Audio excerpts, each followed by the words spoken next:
Hello दोस्तों, मैं Praveen sir एक बार फिर से पीए क्लासेस के यूट्यूब चैनल पर आपका स्वागत है। जैसा कि आप लोग जानते हैं कि हम लोग फिजिक्स का बहुत ही बेसिक चैप्टर शुरू किए थे, मापन, मात्रक तथा विमा, जिसमें से हमने आपको 2 लेक्चर का वीडियो हमने आपको दिया था। ठीक, लेक्चर 1 में कुछ बातें बताई थी, उसके बाद कुछ बातें लेक्चर 2 में हमने आपको बताई थी। ठीक है, ये हमारा वीडियो जो है, जो भी छात्र आईआईटी पॉलिटेक्निक की तैयारी कर रहे हैं या एयरफोर्स की तैयारी कर रहे हैं, नेवी XY ग्रुप की तैयारी कर रहे हैं, यहाँ तक कि 11th के छात्र भी आराम से वीडियो को देख करके पूरा अपना फायदा उठा सकते हैं। ठीक, इस वीडियो में हम आपको छोटी से छोटी सारी जानकारी देने का प्रयास कर रहे हैं। क्लियर है? तो चलिए देखिए, अब आपको बताएं कि 2 लेक्चर में हमने आपको क्या क्या बताया था। जल्दी से देखें। सबसे पहले हमने आपको बताया था नंबर 1 भौतिक राशियां। सबसे पहले हमने आपको बताया था भौतिक राशियां, हमने आपको बताया था, उम्मीद है सबको याद होगा। उसके बाद हमने आपको बताया था मूल राशियां। क्लियर है? मूल राशियां। उसके बाद नंबर 3 आपको बताया था मात्रक। उसके बाद नंबर 4 बताया था मूल मात्रक, मूल मात्रक। उसके बाद नंबर 5 हमने आपको बताया था मात्रकों के प्रकार, मात्रकों के प्रकार बताया था। और उसके बाद नंबर 6 में हमने आपको बताया था मात्रकों की पद्धति।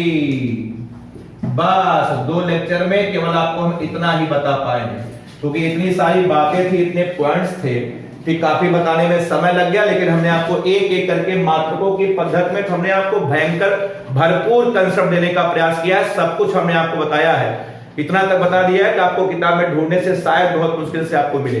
अब देखिए, इसमें से इतना जो है ये देखिए, ये 3, ये जो ये आपका बताओ लेक्चर 1 में था, लेक्चर 1 में था। और ये बताओ कहां था? लेक्चर 2 में था।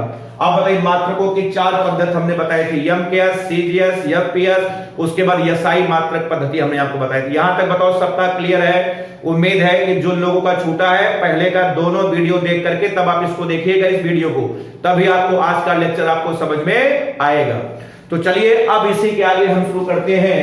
अब नोट करके आपको हम कुछ बातें बताने जा रहे हैं, आराम से बिल्कुल देखिएगा, एक एक करके देखिएगा। आपको हम कुछ बातें नोट करके बताएंगे, नोट करके। ठीक है, बहुत बढ़िया, आपके लिए यूज प्रयोग में आएगा। देखें, नोट करके देखें। सबसे पहला पॉइंट आपको बता रहे, कुछ लोगों को कंफ्यूजन हो गया था। जैसे हमने आपको बताया था कि SI मात्रक पद्धति 1971 में बनी, तो कुछ छात्र कंफ्यूज थे कि सर किताब में 1960 लिखा है। तो इसका जवाब मैं आपको दे दूं, MKS 1960 में बनाया गया था, जबकि SI मात्रक पद्धति कब बनाई गई थी? 1971 में बनाए गए थे। दोनों अलग अलग है, ध्यान रखिएगा। तो सबसे पहला पॉइंट मैं आपको बताता हूं। पहले पॉइंट में देखिए, MKS मात्रक पद्धति। सबसे पहला पॉइंट आपका है MKS मात्रक पद्धति। ये 1960 में बनी। कब बनी? 1960 में बनी थी, 1960 बनी थी। बताओ, क्लियर है? उसके बाद दूसरा पॉइंट आपका है SI मात्रक पद्धति। दूसरा है SI मात्रक पद्धति। ठीक है, ये 1971 में बनी। कब बनी बोलो? 1971 में बनी। उम्मीद है कि अब आपका कंफ्यूजन जो है दूर हो गया होगा। अब देखें, तीसरा पॉइंट आपको बताते हैं, तीसरा और भयंकर पॉइंट आपको बताते हैं। तीसरा पॉइंट आपका ये है, तीसरा पॉइंट आपका ये है कि आपका जो MKS है, ये जो आपका MKS है, इसके देखो कितने नाम है, एक एक करके देखना भाई। MKS का पहला नाम है MKS से, MKS का पहला नाम बोलो, MKS से पद्धति है। उसके बाद अगला एक नया नाम आपका है, नया नाम है गार्गी पद्धति। नया नाम बताओ क्या है? बोलो, गार्गी पद्धति है। नई चीज मैं आपको बता रहा हूं। तो अगर आपसे कोई पूछे कि MKS किसने दिया, MKS का सुझाव किसने दिया, आंसर होगा वैज्ञानिक, बताओ किसने? गार्गी ने। और उसके बाद इसका अगला नाम है दशमलव मात्रक पद्धति। दशमलव मात्रक पद्धति, बोले हाँ। और उसके बाद अगला नाम इसका है मीटरिक। अगला नाम इसका बताओ क्या है? इसका नाम है मीटरिक पद्धति, मीटरिक पद्धति। अब आप जल्दी से बताइए, MKS के बताओ कितने नाम हैं? चार नाम है, चार नाम है, याद रखिएगा। कितनी छोटी छोटी बातें मैं आपको सब बता रहा हूं। पहला नाम यमकेएस से, अगला नाम गार्गी, अगला नाम है दशमलव मात्रक पद्धति और अगला नाम है बताओ मीट्रिक पद्धति। बताओ यमकेएस के कितने नाम, कितने नाम? चार नाम। बोले हाँ, क्लियर है। कितने पॉइंट हुए? बोले 3 पॉइंट आपके हो गए। अब आइए आपको बताते हैं पॉइंट नंबर 4।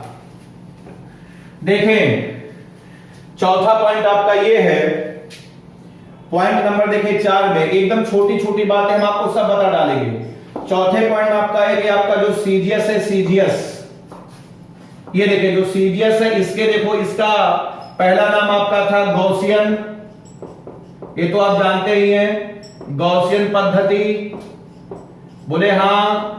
और इसे हम लोग दशमलव मात्रक पद्धति, दशमलव मात्रक पद्धति, और इसे भी हम लोग कहते हैं मीट्रिक पद्धति। इसे भी हम लोग क्या कहते हैं? मीट्रिक पद्धति कहते हैं। अब बताओ सीजीएस के बताओ कितने नाम हो गए? बोलो 3 नाम हो गए। सीजीएस के बताओ 3 नाम हो गए। याद रखिएगा, सीजीएस का नाम गॉसियन है, दशमलव मात्रक पद्धति है, उसके बाद बताओ क्या है? मीट्रिक पद्धति है, मीट्रिक पद्धति है। बताओ क्लियर है? कितने पॉइंट हुए? बोले 4 पॉइंट हुए। आप देखिए नंबर 5, पांचवा पॉइंट में लिख रहा हूं कि भौतिक विज्ञान की, पांचवा पॉइंट है भौतिक विज्ञान की सभी गणनाएं, भौतिक विज्ञान की सभी गणनाएं, भौतिक विज्ञान की सभी गणनाएं सदैव यसाई मात्रक पद्धति में ही की जाती हैं। सदैव यसाई मात्रक पद्धति में, मात्रक पद्धति में ही की जाती हैं। ये देखिए, अब आज के बाद आपके ऊपर लगाम लगा दिया गया, लगाम कस दिया गया, मतलब आपके ऊपर पाबंदी लगा दी गई। अब आप स्वतंत्र नहीं है। तो जब तक आप फिजिक्स का अध्ययन करना, जब तक आप जिंदा रहना, धरती पर रहना, जब तक आप फिजिक्स की पढ़ाई करोगे, तब तक आपको सारा का सारा काम बताओ किस में करना है? यसाई मात्रक पद्धति में करना है। यह आपके ऊपर प्रतिबंध लगा दिया गया है। और बाकी और विषय में ऐसा नहीं है। केमिस्ट्री में छूट है, केमिस्ट्री में चाहे जिसको चाहे जिसमें ना हो, लेकिन फिजिक्स में मनमानी नहीं चलेगी। पता ये सारी गणनाएं बताओ किस पद्धति में होंगी? बोलो यसाई पद्धति में होंगी, यसाई मात्रक पद्धति में की जाती है। बताओ कंसेप्ट क्लियर है? तो भौतिक विज्ञान की सभी गणनाएं यसाई मात्रक पद्धति में होंगी। आपके ऊपर हमने प्रतिबंध लगा दिया, तो याद रखना मर्यादा के बाहर मत जाना। अगर आप मर्यादा तोड़ेंगे, यसाई के बाहर जाएंगे, तो आपको दिक्कत हो जाएगी। अब बताओ कितने पॉइंट हुए? बोले 5 पॉइंट आपके हुए हैं, 5 पॉइंट हुए हैं। बताओ क्लियर है? अब देखिए छठा पॉइंट आपको बताते हैं। छठा पॉइंट देखिए, इसको मैं हटा दे रहा हूं, जगह काफी लिया है। ऐसे छोटे छोटे कई पॉइंट आपको बता रहे हैं। अब देखिए पॉइंट नंबर जो आपका 6 है, इसको समझिएगा। देखिए पॉइंट नंबर 6 आपका ये है कि यसाई पद्धति नहीं होती। ध्यान देना, अक्सर हमने देखा है, कई किताबों में लिखा है, यहां तक कि अच्छे अच्छे टीचर को मैंने पढ़ाते हुए देखा है, बोलते हैं यसाई पद्धति। यसाई पद्धति नहीं होती है, केवल इसको यसाई बोला जाता है। ये देखिए, ये जो यसाई है, इसके अंदर पद्धति छिपा हुआ है। यसाई इसके अंदर पद्धति छिपा हुआ है, इसके बाद आपको पद्धति बोलने की जरूरत नहीं है। तो याद रखना, यसाई पद्धति नहीं होती। क्यों? क्योंकि इसके अंदर बताओ पहले से पद्धति। अरे इसका फुल फॉर्म क्या बताओ? इसका फुल फॉर्म है इंटरनेशनल सिस्टम्स ऑफ यूनिट्स, अंतरराष्ट्रीय मात्रक पद्धति। ऑलरेडी इसके अंदर पद्धति है, तो इसके बाद दोबारा पद्धति बोलने की जरूरत नहीं है। अगर बोलते हैं तो गलत करा जाएंगे। यसाई पद्धति नहीं होती, बल्कि बताओ क्या होती है? बल्कि यसाई मात्रक पद्धति होती है। अगर आपको पद्धति बोलना है, यसाई मात्रक पद्धति होती है। बताओ क्लियर है? तो ध्यान रखना, अगर किताब में लिखा है तो गलत लिखा है, जो बोलते हैं गलत बोलते हैं। यसाई पद्धति नहीं होती, बल्कि यसाई मात्रक पद्धति होती है। अब बताइए, बताओ कितने पॉइंट हुए? बोले 6 पॉइंट आपके हो गए। अब देखिए 7वां पॉइंट आपको बताते हैं। 7वां पॉइंट आपका यह है कि जैसे आपका यमकेएस पद्धति है और उसके बाद आपका यसाई मात्रक पद्धति है, अब यमकेश और एसआई में अंतर क्या है, अब आप इसको समझिए। हमने आपको बताया था कि एसआई जो है यमकेश का विस्तृत रूप है। यमकेश को पकड़कर खींच दिया गया, यमकेश प्लस खींचा, यमकेश प्लस पकड़कर खींचा बराबर एसआई। मतलब यमकेश में 3 थे, मीटर किलोग्राम सेकंड था, उसमें 4 और मिला दिया गया और उसके बाद 2 पूरक मात्रक, मतलब यमकेश प्लस 4 और प्लस 2 पूरक बराबर आपका हो गया एसआई। तो यमकेश का विस्तृत रूप ही बताओ क्या है, एसआई है। आप ऐसे समझिए, मेरा पूरा शरीर एसआई है, पूरी बॉडी एसआई है, ये जो हाथ है ये आपका यमकेश है। अब बताओ क्लियर है यमकेश और एसआई में कोई कंफ्यूजन नहीं है।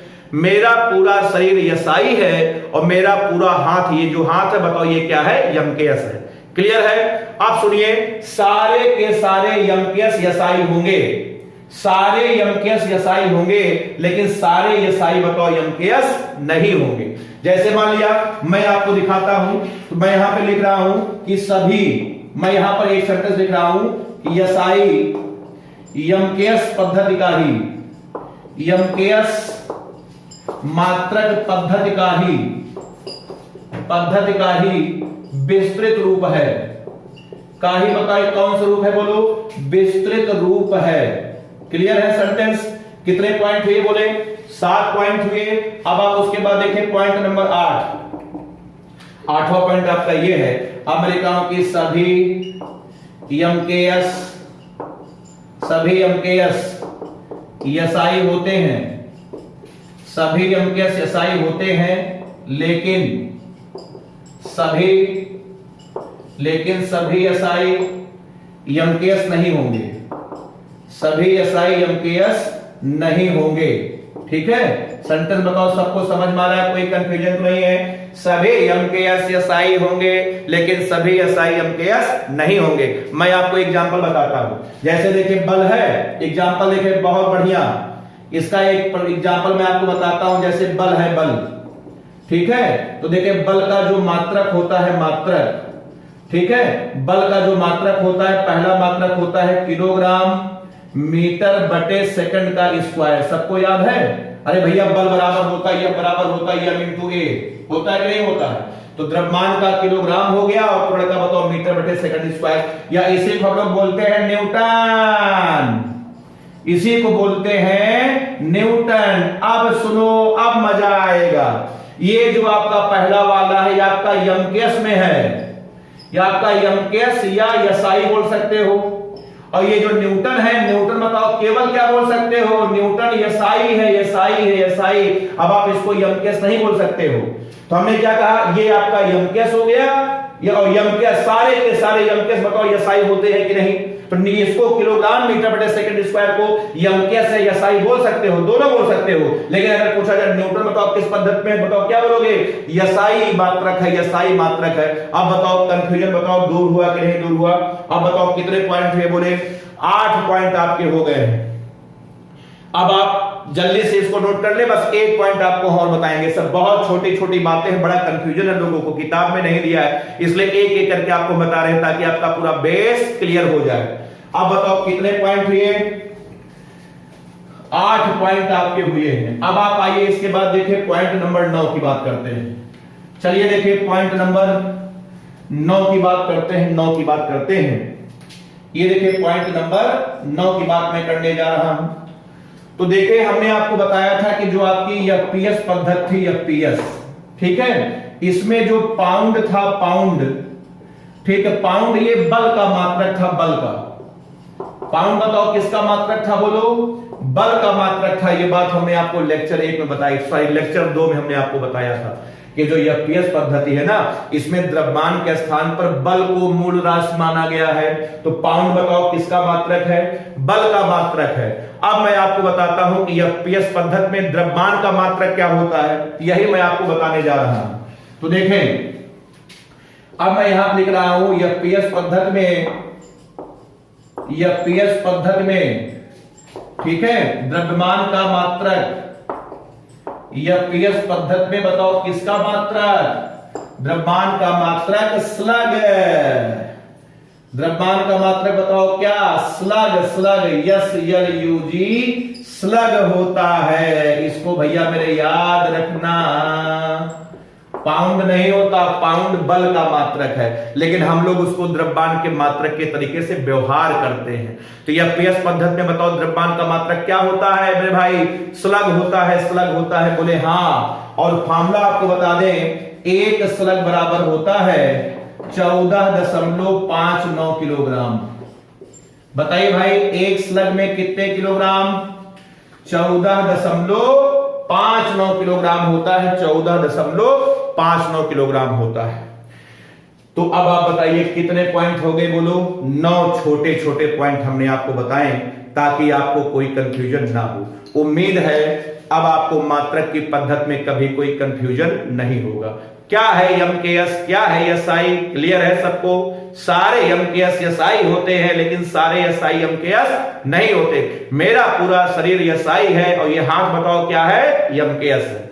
क्लियर है कंसेप्ट? चलिए अब हम इसके बाद अगली हेडिंग की तरफ बढ़ रहे हैं। उम्मीद है आपको थोड़ा सा ठीक है स्पीड से बता रहे हैं, क्योंकि इसमें समझाना कम है, जानकारी ही ज्यादा है, इसलिए थोड़ा हम तेज बोल रहे हैं, इसलिए थोड़ा सा समझने का प्रयास करिएगा। अब हम लोग यहां पर अगली हेडिंग लिखने जा रहे हैं, मात्रकों के लिखने के नियम। मात्रकों के लिखने के नियम। अब आप इसको देखें, इस हेडिंग को बहुत ध्यान से समझिएगा। देखें, जितने भी मात्रक हैं, चाहे वह आपके मूल मात्रक हो, चाहे आपके मात्रक 2 होते हैं, पढ़ा चुका हूं। एक आपके होते हैं मूल मात्रक 7 हैं, उसके बाद दूसरे होते हैं व्युत्पन्न मात्रक। ऐसे मात्रक जो एक से अधिक मूल मात्रकों से पैदा होते हैं या बनाए जाते हैं, उन्हें मूल मात्रक कहते हैं। अब सुनिए, मात्रकों के लिखने का कुछ तौर तरीका होता है। अपनी मर्जी से, अपनी मनमानी से आप जैसे चाहे वैसे नहीं लिख सकते हैं। कुछ नियम है, एक एक करके आपको हम बताते, याद रखें। अच्छे अच्छे पढ़े लिखे लोग, यहां तक कि टीचर तक भी गलती करते हैं मात्रक को लिखने में, मैंने देखा है। अच्छे अच्छे ठीक है प्रोफेसर हैं, पढ़ा रहे हैं, लेकिन गलत लिख रहे हैं। 90% लोग गलत लिखते हैं, इसलिए आप ये गलती ना करें, इसलिए आपको हम एक एक करके बता रहे हैं। देखिए, सबसे पहला पॉइंट आपका ये है, जैसे अंग्रेजी में क्या नियम है? इंग्लिश का विषय आपने पढ़ा होगा, ठीक है, हाई स्कूल में पढ़ा होगा, 9th में पढ़ा होगा। अंग्रेजी में ये नियम है कि किसी का भी नाम हो, चाहे पहले आए चाहे बाद में आए, उसका पहला अक्षर हमेशा बड़े से लिखा जाता है, कैपिटल से लिखा जाता है, ये आपको पता होगा। अंग्रेजी में किसी का भी नाम, चाहे पहले आए चाहे बीच में आए, सबका पहला अक्षर बड़े से लिखा जाता है। राम जाता है, राम जाता है, अंत में ता है, ती है, ते है, प्रेजेंट इंडेफिनिट टेंस है। इसकी अंग्रेजी होगी राम, RAM, राम, उसके बाद गोज, ये देखिए फुल स्टॉप लगा दी। अब बताओ पहला अक्षर बताओ बड़े से लिखा कि नहीं? ये अंग्रेजी का नियम है, लेकिन फिजिक्स में इसका उल्टा है। फिजिक्स में बोलो इसका उल्टा है। तो क्या उल्टा है? जितने भी मात्रक वैज्ञानिक के नाम पर होते हैं, जैसे न्यूटन है, जूल है, अर्ग है, डाइन है, एम्पियर है, वोल्ट है, वाट है, कैंडिला है, बिक्यूरल है, वगैरह वगैरह वगैरह। अरे भैया, इनके लिस्ट टोटल 22 है, 22 लोग हैं। मैं पढ़ा चुका हूं लेक्चर नंबर 2 में, पूरा लिस्ट लिख करके मैंने आपको दिया था। ऐसे 22 लोग हैं, ये सब एसआई के व्युत्पन्न है। पूरी सारी लेक्चर नंबर 2 में है, जो लोग ना देखे हो लेक्चर नंबर 2 में जाकर देख ले। क्लियर है? तो जितने भी मात्रक वैज्ञानिक के नाम पर प्रारंभ होते हैं, सबका पहला अक्षर हमेशा छोटे से लिखना है, छोटे से लिखना है, बड़े से नहीं लिखना है। अंग्रेजी नहीं है, ये फिजिक्स का विषय है। तो बताइए, सबसे पहला बताओ नियम नंबर 1 बोलो, जितने मात्रक, पहला बताओ क्या होगा? जितने भी मात्रक वैज्ञानिक के नाम पर, जितने भी मात्रक वैज्ञानिक के नाम पर होते हैं, उनका पहला अक्षर बताओ सदैव, बताओ कैसे लिखना है? सदैव छोटे से लिखना है, छोटे से लिखना है, सदैव छोटे से बताओ लिखना है। बोले हाँ। अब देखें कैसे। फॉर एग्जाम्पल, उदाहरण के लिए, ये देखिए फॉर एग्जाम्पल, जैसे आपका न्यूटन है तो आप लिखेंगे NEWTON, ये न्यूटन। ये एम्पियर में ए छोटे से AMPER, एम्पियर, ठीक है। उसके बाद जैसे आपका आता है जूल, जूल में जे छोटे से JOULE, जूल। अर्ग में ई छोटे से, डाइन में डी छोटे से। अब बताइए ये आपको बताओ समझ में आया कि नहीं आया? मैंने अच्छे अच्छे लोगों को लिखते देखा है बल का, सवाल में बल निकाल रहे हैं, हम लिख दिए बल के बाद 10, उसके बाद ऐसे लिखते NEW, बताओ TON, ये बताओ सरासर बताओ क्या है? गलत है। अब बताइए पहला नियम बताओ, सबको बताओ क्लियर है कि नहीं क्लियर है? तो जितने भी मात्रक वैज्ञानिक के नाम पर होते हैं उनका पहला अक्षर सदैव छोटे से लिखना है, छोटे से। जब तक फिजिक्स पढ़ना तब तक हमारी इस बात को याद रखना, कभी गलती मत करना, ठीक है? हमेशा छोटे लिखना है। यूट्यूब पर बहुत सारे टीचर पढ़ा रहे हैं, एम्पियर में जब एम्पियर लिखते हैं तो इसको कैपिटल एस लिखते हैं, उनको नॉलेज नहीं है। याद रखना पहला अक्षर हमेशा बताओ किससे लिखना है? छोटे से लिखना है। अब बताइए नियम नंबर 1 बताओ, सबका क्लियर हो गया? अब आइए नियम नंबर हम 2 की बात करते हैं, नियम नंबर 2 की बात करते हैं। दूसरा देखिएगा ध्यान से। चलिए अब आपको हम नियम नंबर 2 बताते हैं, बिल्कुल कायदे समझिएगा, एकदम आराम से देखें। पहला नियम बताओ सबको क्लियर हो गया? अब आइए बात करते हैं नियम नंबर 2 के पास चलते हैं। चलिए देखें, दूसरा नियम आपका ये है कि दूसरा पॉइंट देखें, दूसरा पॉइंट है लेकिन वैज्ञानिक के नाम के, लेकिन वैज्ञानिक के नाम के प्रतीकों को, लेकिन वैज्ञानिक के नाम के प्रतीकों को सदैव बड़े अक्षर से लिखते हैं, सदैव बड़े अक्षर से लिखते हैं। ये देखिए अब मजा आया है। जितने भी मात्रक वैज्ञानिक के नाम पर होते हैं सबका पहला अक्षर छोटे से, लेकिन प्रतीक बताओ किससे लिखना है? अगर उनका प्रतीक या उनका सिंबल लिखना है तो सिंबल आपको बड़े से लिखना है। कैसे? अब मैं आपको एग्जाम्पल की सहायता से बताने का प्रयास करता हूं। ये देखिए फॉर एग्जाम्पल, ठीक है? जैसे आपको लिखना है 10 न्यूटन, तो आप 10 न्यूटन को आप हिंदी में तो कोई दिक्कत ही नहीं है, आपने लिख दिया 10 न्यूटन, हिंदी में तो कोई दिक्कत ही नहीं, हिंदी में कौन बड़ा छोटा होता है। लेकिन हिंदी आपको ज्यादा दिन नहीं चलेगी, इंटर तक चलेगी, उसके बाद BSc करेंगे, बीटेक करेंगे, डिप्लोमा करेंगे, हर जगह अंग्रेजी में लिखना पड़ेगा। 10 न्यूटन लिख दिया, या आपने इसको लिख दिया 10, उसके बाद न्यूटन NEWTON लिख दिया, ये भी आपका सही है। या अगर आपके पास समय का अभाव है, आप जल्दी में लिखना चाहते हैं, अब आप इसको लिए 10 के बाद आप लगा दें कैपिटल यन। ये तीनों के तीनों आपके सही, तीनों के तीनों आपके सही हैं। बताओ क्लियर है? हमारी बात आपको समझ में आ रही है? अगर पूरा लिखते हैं पहला अक्षर छोटे से, अगर आप प्रतीक लिखते हैं तो प्रतीक बताओ किससे लिखा जाएगा? बड़े से लिखा जाएगा, बड़े से लिखा जाएगा। बताइए दोनों पॉइंट आपको समझ में आया कि नहीं आया? तो जितने भी मात्रक वैज्ञानिक के नाम के प्रतीकों को सदैव बताओ किससे लिखना है? बड़े अक्षर से लिखना, बड़े अक्षर। जैसे एम्पियर है, एम्पियर का प्रतीक कैपिटल ए लिखो, अर्ग का प्रतीक कैपिटल ई लिखो, जूल का प्रतीक कैपिटल जे लिखो, वाट का प्रतीक कैपिटल W लिखो। अब बताओ दोनों नियम बताओ समझ में सबको आ गया? अब आइए बात करते हैं नंबर 3। देखिए तीसरा नियम आपका ये है, तीसरा नियम देखें,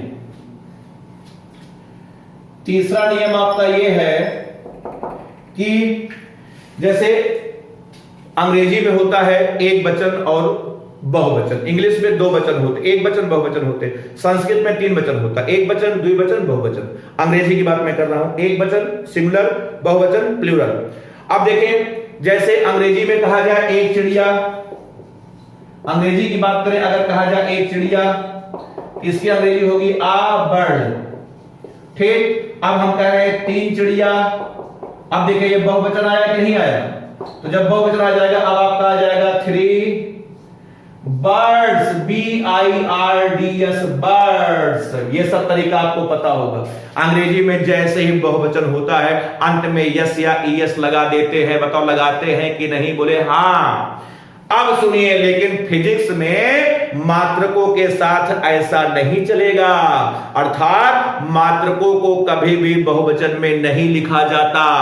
मात्रकों के अंत में कभी भी यस या ईएस का प्रयोग कभी नहीं करना है। ऐसा नहीं करना है कि पता लगा आप सवाल लगा रहे थे, आप बल का मान निकाले, बल का मान एक दिन आ गया 1, आपने लिख दिया न्यूटन, आप न्यूटन लिख करके चले आए, आपका आंसर सही है। अगले दिन फिर आप सवाल लगा रहे थे, फिर बल का मान निकाल रहे थे, अब आंसर आपका आ गया 5।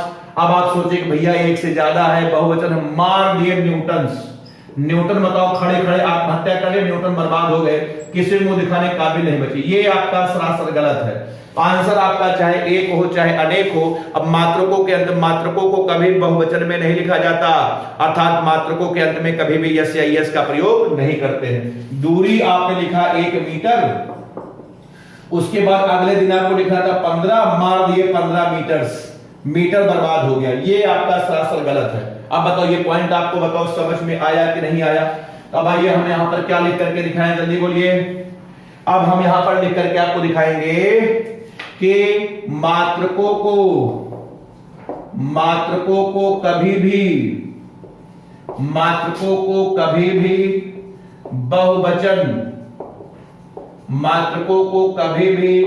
बहुवचन में नहीं लिखते। मात्रकों को कभी भी बहुवचन में नहीं लिखते, अर्थात मात्रकों के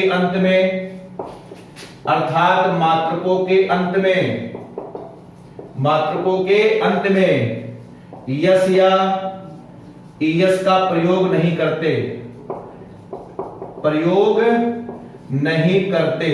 बताओ क्लियर है? याद रखना, एग्जाम्पल के माध्यम से आपको मैं करके दिखाता हूं, ठीक है? जैसे आपने लिखा 10 मीटर्स, METERS, ये जो 10 मीटर्स आपने लिखा है, ये बताओ सरासर बताओ क्या है? गलत है। बताओ सही क्या होगा? सही आपका होगा 10 मीटर, METER। ये देखिए, ये आपका बताओ बिल्कुल क्या है? सही। याद रहेगा, मात्रकों को कभी भी बहुवचन में नहीं लिखा जाता, मात्रकों के अंत में यस या यस का प्रयोग नहीं करते हैं। आंसर चाहे एक हो चाहे अनेक हो, हमेशा आप वैसे लिखेंगे। अब बताइए कितने नियम हुए? 3 नियम आपके हो गए हैं। अब आइए आपको बताते हैं पॉइंट नंबर 4। चौथा देखिए, चौथा पॉइंट आपका ये है कि जैसे हिंदी में हमको पढ़ाया गया है कि जहां पर सेंटेंस खत्म होता है वहां लगाते हैं पूर्ण विराम। ये संस्कार हमको दिए गए, इसका नाम है संस्कार। हिंदी में जैसे कहा गया राम जाता है, तो जहां पर सेंटेंस खत्म होता है अपने आप हम लगाते हैं पूर्ण विराम। ये कोई कहता नहीं है, ये हमें सिखाया गया, हमारे संस्कार है। अंग्रेजी में राम गोज, जहां पर सेंटेंस खत्म होता है वहां पर क्या लगाते हैं? यहां पर फुल स्टॉप लगाते हैं। ये कोई कहता नहीं है, हम लोग अपने मन से लगाते हैं, संस्कार है। मात्रकों के साथ ऐसा नहीं चलेगा, अर्थात मात्रकों के अंत में ना तो कभी पूर्ण विराम लगाना है, ना कभी कामा लगाना है, ना कभी फुल स्टॉप लगाना है। इसको ध्यान रखना, अंग्रेजी नहीं है, ये फिजिक्स का कायदा कानून आप पढ़ रहे हैं, यहां पर ये सब नहीं चलेगा। तो बताइए नंबर 4 में मैं यहां लिख रहा हूं कि मात्रकों के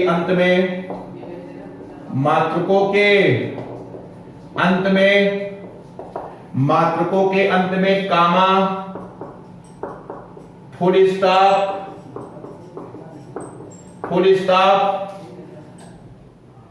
और पूर्ण विराम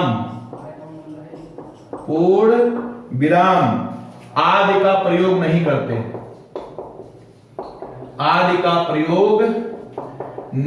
करते। याद रहेगा सबको।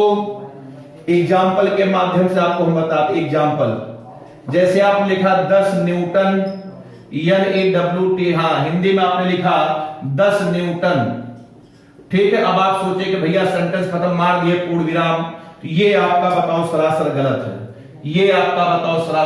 आपको लिखना क्या है? आपको सीधे लिखना है बताओ 10 न्यूटन बस, ठीक। जैसे आपको लिखना था 10 मीटर, METER, मीटर, लगा दिए फुल स्टॉप। ये बताओ आपका बताओ सरासर क्या है? गलत है। तो बताओ सही क्या होगा। अब आप इसको केवल लिखेंगे 10, उसके बाद METER, ये आपका सही है। बताइए सबको बताओ क्लियर है कि नहीं क्लियर है। तो याद रहेगा मात्रकों के अंत में कभी भी कामा, फुल स्टॉप या पूर्ण विराम का प्रयोग नहीं करना है। कितने नियम हुए? 4, एक पॉइंट और बचा है। बहुत महत्वपूर्ण जानकारी है भाई, बेसिक बात है, याद रखना, इसलिए मैं आपको एक एक करके सब बता रहा हूं। चलिए देखिए पांचवा, देखें पांचवा पॉइंट आपका ये कहता है कि मात्रकों के साथ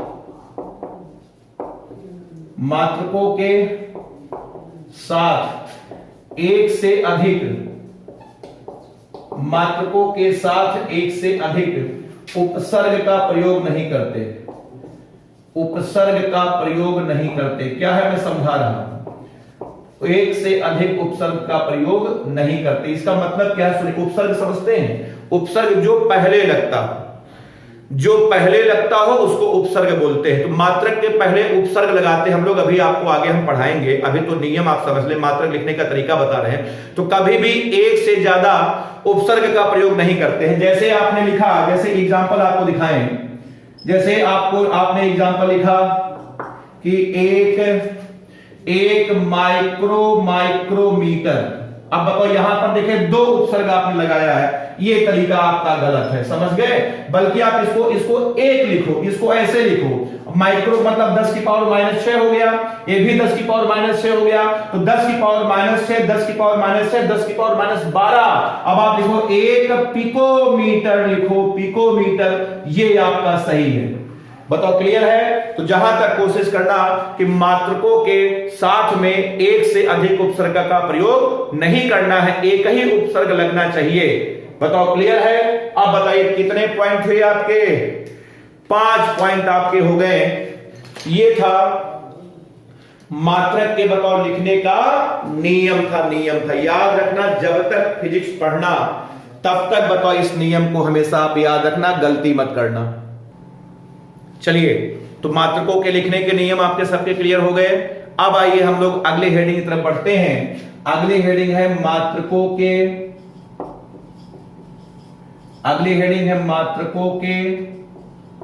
उपसर्ग। अगली हेडिंग है मात्रकों के पूर्व लग्न। इसको पूर्व लग्न बोलते हैं, पूर्व लग्न, ठीक है। अंग्रेजी इसकी होगी प्रीफिक्स ऑफ यूनिट्स, मात्रकों के पूर्व लग्न, ठीक। अब आप इसको समझिए, ठीक है। मात्रक में इसका बहुत रोल है, बहुत ही महत्वपूर्ण मुद्दे पर हम लोग आ चुके हैं। मात्रकों के पूर्व लग्न क्या है आपको हम समझाते हैं, सुनिए। मात्रकों को छोटा या बड़ा करने के लिए जिन शब्दों का प्रयोग किया जाता है उन्हीं को हम लोग मात्रकों के पूर्व लग्न कहते हैं, या सीधी भाषा में कह सकते हैं मात्रक के पहले। पूर्व माने पहले, लग्न माने लगने वाले शब्द। तो मात्रकों के पहले जो शब्द लगते हैं उन्हीं का नाम है मात्रकों के पूर्व लग्न। तो मात्रकों को छोटा या बड़ा करने के लिए मात्रकों के पहले जिन शब्दों का प्रयोग किया जाता है उन्हीं को मात्रकों के पूर्व लग्न कहते हैं। ये आपके 2 प्रकार के होते हैं, एक आपके होते हैं बड़े पूर्व लग्न और दूसरे आपके होते हैं छोटे पूर्व लग्न। तो आइए हम आपको लिख करके दिखाते हैं। तो यहां से हम सीधे कह सकते हैं कि मात्रकों को छोटा या बड़ा करने के लिए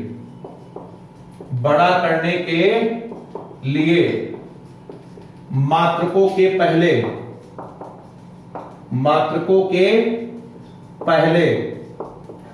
जिन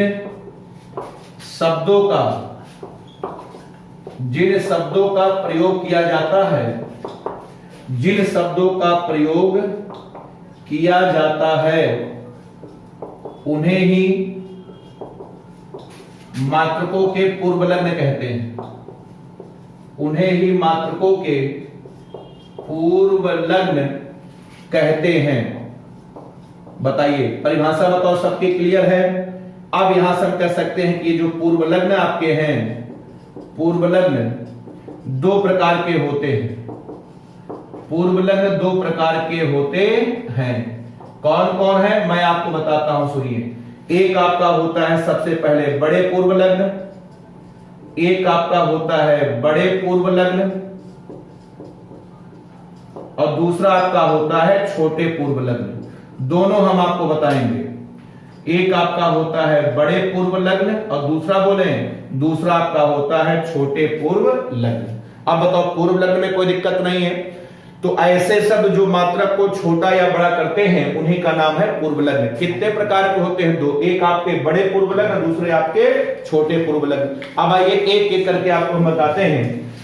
तो चलिए सबसे पहले हम लोग बात करते हैं। अब आइए सबसे पहले हम बात करते हैं बड़े पूर्व लग्न के बारे में बात करते हैं। अब देखिए नंबर 1 हम बात करने जा रहे हैं। नंबर 1 बड़े पूर्व लग्न। बड़े पूर्व लग्न। अब देखिए ये क्या क्या है, एक एक करके आपको हम सब बताते हैं। तो हेडिंग आपकी पड़ चुकी है बड़े पूर्व लग्न। बहुत ध्यान समझिएगा, जितने भी हम आपको हम सब एक एक करके बता डालेंगे। बताओ क्लियर है? चलिए देखें, तो ये देखिए आपके बड़े पूर्व लग्न है। देखें बड़े पूर्व लग्न है, इनकी संख्या टोटल 10 है भाई। इसमें समझने जैसी कोई बात नहीं है। आप बढ़िया से प्रैक्टिस करके इतनी बार रफ कॉपी में लिखिए कि आपको रट जाए। तो बताइए बड़े पूर्व लग्न कितने हैं? बोलो 10 है। 10 है। ये देखिए सबका नाम है, ये देखिए सबका प्रतीक है, सबका मान है। तो सबसे बड़ा पूर्व लग्न आपका होता है योटा, और एक योटा का मान बताओ कितना होता है? 10 की पावर 24। तो जिसके पहले योटा लगेगा उसका मान बताओ 10 की घात 24 हो जाएगा। बताओ एक योटा मीटर में कितने मीटर? 10 की घात 24 मीटर। बताओ एक योटा किलोग्राम में कितने किलोग्राम? 10 की पावर 24 किलोग्राम। एक योटा छात्र में कितने छात्र? 10 की पावर 24 छात्र। तो जिसके पहले योटा लगाओ उसका मान बताओ 10 की घात 24 हो जाएगा। बताओ क्लियर है? ये देखिए योटा है, जेटा है, एक्सा, पेटा, टेरा, गीगा, मेगा, किलो, हेक्टा और डेका। ये सबके नाम है, ये देखिए सबके प्रतीक है, ये बताओ सबके मान है। ये थे आपके बड़े पूर्व लग्न। जल्दी से आप नोट कर लें, उसके बाद फिर आपको बता देते हैं छोटे पूर्व लग्न। ठीक है? तो दोनों के आप मान, प्रतीक और सब कुछ याद रखिएगा। ये मात्रकों को बड़ा करते हैं। जिसके पहले आप एक्सा लगा देंगे उसका मान बताओ 10 की घात 18 गुना हो जाएगा। 10 की घात 18 गुना हो जाएगा। अब आप इसको जल्दी से नोट कर लें, फिर आपको हम बताते हैं छोटे पूर्व लग्न बताते हैं, छोटे पूर्व लग्न बताते हैं। सभी लोग इसको नोट कर लें जल्दी से। चलिए अब आइए हम लोग देखते हैं नंबर 2 में छोटे पूर्व लग्न। छोटे, इनकी संख्या भी देखें आपकी 10 है। तो 10 बड़े पूर्व लग्न थे, उसके बाद 10 आपके छोटे पूर्व लग्न है। देख ले एक एक करके सब लिखा है। एक्टो, जेप्टो, एटो, फेंटो, पिको, नैनो, माइक्रो, मिली, सेंटी और डेसी। ये सबका नाम है, ये सबका प्रतीक है, ये देखे सबके मान है। तो जिसके पहले ये तो लगा दोगे उसका मान 10 की घात -24 हो जाएगा। जिसके पहले आप पिको लगा दोगे उसका मान 10 की घात -12 हो जाएगा। तो 10 आपके बड़े पूर्व लग्न थे और 10 आपके छोटे पूर्व लग्न थे। इसको लिख करके बढ़िया से इसकी प्रैक्टिस कर डालिए, कायदे से इसको नोट करके। उसके बाद ठीक है, इसके आगे हम लोग अगले लेक्चर नंबर 4 में ठीक है हम लोग मिलेंगे। ठीक है, धन्यवाद।